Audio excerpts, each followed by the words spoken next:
আসসালামু আলাইকুম viewers, welcome back to my channel.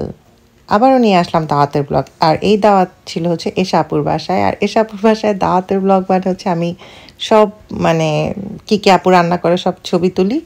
এরপরে আমি বাকি জিনিস করতে ভুলে যাই, খালি ওই খাবারেরই ছবি থাকে, এছাড়া আর কোনো কিছুই থাকে না। সো যাই হোক, আপু কী করেছে আমি শেয়ার করি। ওটা ছিল মোরগ মাসাল্লাম, তারপর ভেজিটেবল ছিল, বাটার চিকেন ছিল, দেন ছিল গরুর মাংস, প্রন কারি এবং ডাল মাখনি, চিকেন কাবাব, চিকেন রোস্ট, অনেক কিছুই আপু করেছে। এবং সত্যি কথা বলতে আপুর রান্না অনেক মজার। তো দেখা যায় আমরা মানে যখন খেতে বসি বা কিছু, এটা ছিল প্রুনের আচার। তো খেতে বসি বা কিছু তখন মানে ভিডিওটা করে তারপর তো খাওয়াতে আমরা সবাই বিজি হয়ে যাই।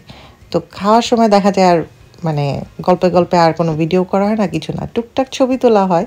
তাও আমি ছবিগুলো নিয়েছি বুশরাপুর কাছ থেকে। অ্যাজ ইউজুয়াল আমি ভুলে ভুলে যাই বা আমি বিজি থাকি খাওয়াতে বা আমার বাচ্চাদের পিছনে। সো আপু অনেক সুন্দর করে সাজাইছে।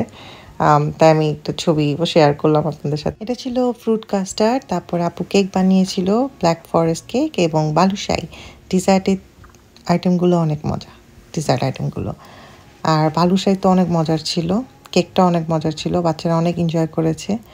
আর আমি তো কাস্টার্ড খেতে অনেক পছন্দ করি, সো আমি সবই ট্রাই করেছি। বালুশাই আমার অনেক পছন্দ, তো 3টা জিনিসই আমি ট্রাই করেছি। কিছু ছবি শেয়ার করি।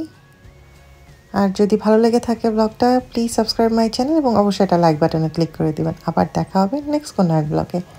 বাই।